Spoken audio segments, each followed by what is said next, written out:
اگر تم اور ہو میں حسین کی نصرت کرنے جاؤں گی. یہ عرفان کی منزلت ہے، جس کو معرفت حق ہوتی ہے وہ ایسے ہی جذبے کا اظہار کرتا ہے.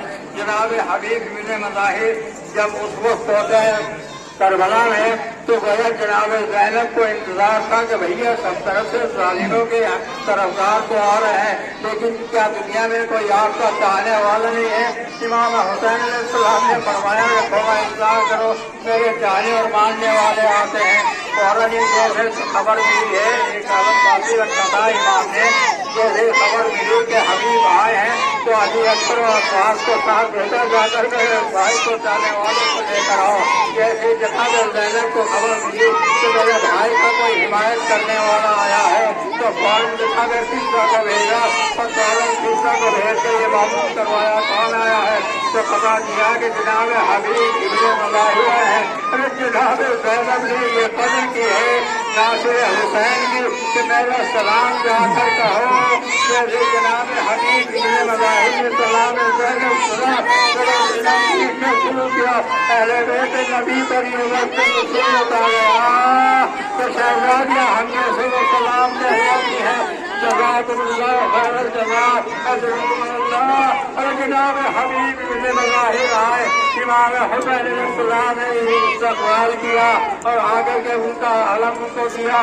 تو ذرا اندازہ کیجیے کیا جذبہ ایمانی تھا کہ ایک مرتبہ فوج اعلیٰ میں جا کر کہتے ہیں کہ تمہیں شرم نہیں آتی ہے کہ تم فرزند رسول پر آب حیات کو بند کیے ہوئے ہو، پانی بند کیے ہوئے ہو، لیکن جناب حبیب کی شخصیت کا کوئی اثر نہ ہوا اور حبیب واپس آئے. ارے سرزمین کربلا پر وہ نہر الخواب یا وہ نہر فرات جو میرے سیدان تھے اسی کے کنارے عالم سے تشناب ہو کے پیاسی شہید ہوتی رہی، عظیم قربانیاں دی جاتی رہی. عزیزان حسین ذرا اندازہ کیجیے، حر ابن یزید ریاحی ایک مرتبہ آتے ہیں کہ اس موقع پر جب شب عاشور تھے جناب حر نے یہ منظر دیکھا کہ یہ فوج شام ایک طرف ہے، حسین کا لشکر ایک طرف ہے، یہ جنت و جہنم کے درمیان میں شہر قرار تھے. جناب حر نے راستہ طے کر لیا کہ یہ مجھ سے بڑی غلطی ہو گئی کہ میں نے سجدے راہ ہو کر کے حسین پر راستہ تنگ کر دیا. اب پانی بند ہو گیا، قیام حسینی سے شہیدوں کی آواز آ رہی تھی، پیاسوں کی آواز آ رہی تھی. آزاداران امام جناب حر اپنے بیٹے کے ساتھ، اپنے بھائی کے ساتھ، اپنے غلاموں کے ساتھ آ گئے اور جناب امام سے معذرت کرتے اور اپنے بیٹے کو راہ حق میں قربان کر لیا. ذرا اندازہ کیجیے، انہوں نے کہا کہ میں اپنے بیٹے کے جنازے پر جاؤں، لیکن یہ دیکھا کہ خود سے پہلے امام حسین علیہ السلام آ چکے ہیں. ایک مرتبہ امام نے حر کو ادا کیا، وہ کہتے مولا میں اپنے بیٹے کا لاشا اٹھاؤں گا. امام نے فرمایا یہ بڑا داغ ہے کہ بیٹے کا جنازہ باپ اٹھا. میں تو مولا آپ نے حر کے لیے تو یہ فرما دیا، لیکن ذرا اندازہ بتائے کہ آپ کے علی اکبر کا عالم کیا ہوگا، آپ کے ہاتھوں کا علی اکبر کا عالم کیا ہوگا. حسین نے کس طرح سے کیسے لاشیں اٹھائے. جناب مولا نے اس کے بعد جناب ابو تمام سائدی کو روانہ کیا. ابو تمام سائدی آتے ہیں، رجز پڑھتے ہیں، ہر طریقے سے بیان کرتے ہیں، اہل رسول کے فضائل و حدیث کو بیان کرتے ہوئے جب آگے بڑھتے ہیں، لیکن وہ منزل آ گئی کہ آپ بھی راہ اپنے شہید ہو گئے. مولا پہ ہم نے اپنے کو قربان کر دیا. ارے سعید ابن عبداللہ حنفی، زہیر ابن قیس ابن قیل بجلی آتے ہیں. جناب زہیر وہ ہے کہ جو مولا کے پرانے تانے ماننے والوں میں تھے، لیکن اندازہ کیجیے جناب زہیر امام کا فدا ہو گئے اور امام کے اوپر فدا ہوتے ہوئے جناب زہیر نے اپنے کو قربان کیا. لیکن اپنے ساتھی کو یہ برابر نصیحت کی کہ دیکھو میں تو رہا ہے، اب میں شہید ہو گیا، لیکن اب میرے بعد تمہارا نمبر آنے والا ہے، مولا پر اپنے کو قربان کرنے میں کسی طرح کا پیش نہ کرنا۔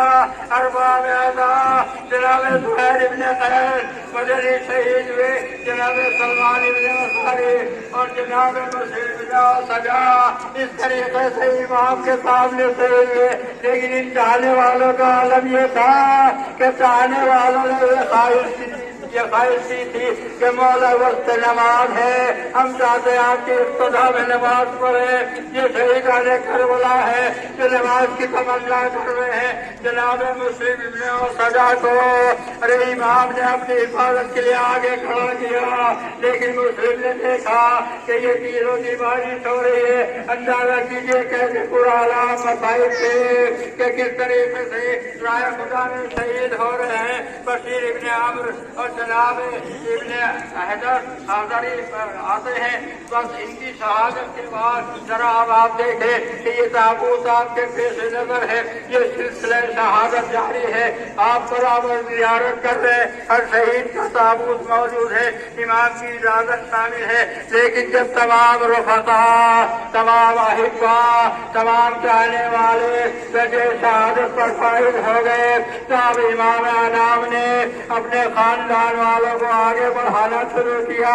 اب ذرا اندازہ کیجیے یہ اولاد رسول بھی ہے، اولاد علی بھی ہے، اولاد فاطمہ بھی ہے، اولاد حسنی بھی ہے، اولاد حسینی بھی ہے، ہر شہید کا لاشا ہے پیش نظر حسین علیہ السلام کے۔ سب سے پہلے ذرا اندازہ کیجیے کربلا کا مقدمہ، کربلا کا مقدمہ جب شروع ہوتا ہے تو اس میں جناب مسلم ابن عقیل آتے ہیں اور جناب مسلم بھائی بھی ہیں اور بہنوئی بھی ہیں، لیکن ہر طریقے سے ذرا دیکھیں یہ پہلا شہید ہے کربلا کا، پہلا شہید ہے کربلا کا۔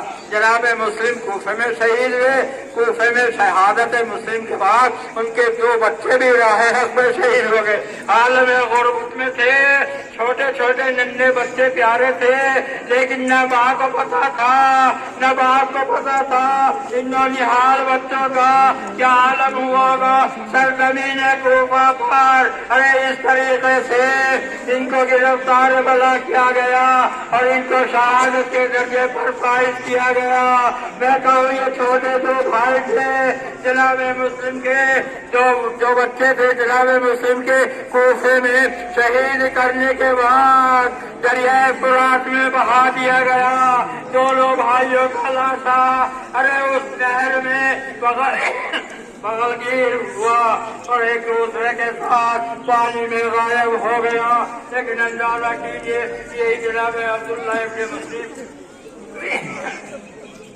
جناب محمد ابن عبداللہ ابن جعفر اور جناب عون ابن عبداللہ ابن جعفر، اب یہ دونوں بھائی آتے ہیں، یعنی امام حسین علیہ السلام کے بھانجے ہیں محمد ابن عبداللہ اور جناب عون ابن عبداللہ، اور جناب زینب کے حوالے کیا تھا جناب عبداللہ ابن جعفر نے کہ ایک بیٹے کو تم اپنی طرف سے قربان کرنا، دوسرے بیٹے کو میری طرف سے قربان کرنا۔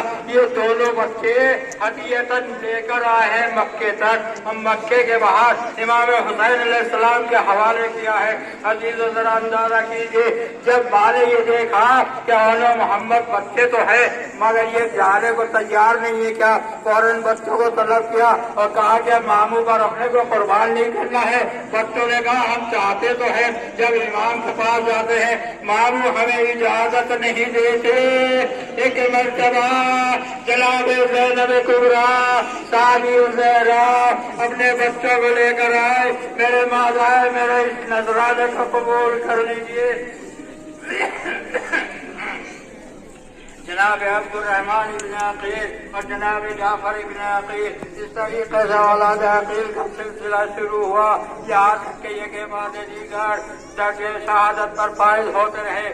جناب زینب نے ہر طریقے سے صبر کا مظاہرہ کیا، اس لیے کہ خاندان علی کی بات تھی، اس لیے کہ خاندان رسالت کی بات تھی۔ ذرا اندازہ کیجیے کہ یہاں پر جناب عبداللہ ابن عقیل جو کہ امام حسن علیہ السلام کے بیٹے ہیں، اور جناب محمد ابن مسلم ابن عقیل یہ کے بعد دیگر میدان قتال میں آئے ہیں امام سے اجازت لے کر، لیکن اندازہ کیجیے کہ محمد ابن ابی سعید ابن عقیل یہ کے بعد دیگر ان بھائیوں نے اپنے کو ہر طریقے سے قربان کر دیے مولانا جناب حسین ابن علی علیہ السلام پر۔ لیکن ذرا اندازہ کیجیے یہ درجہ یہیں پر تمام نہیں ہوتا ہے، بلکہ اب اس کے بعد وہ منظر آتا ہے کہ ایک شہزادہ ہے جناب قاسم ابن حسن، جناب قاسم آئے ہیں، لیکن ذرا اندازہ کیجیے امام نے فرمایا کہ تم یتیم بھتیجے ہو میرے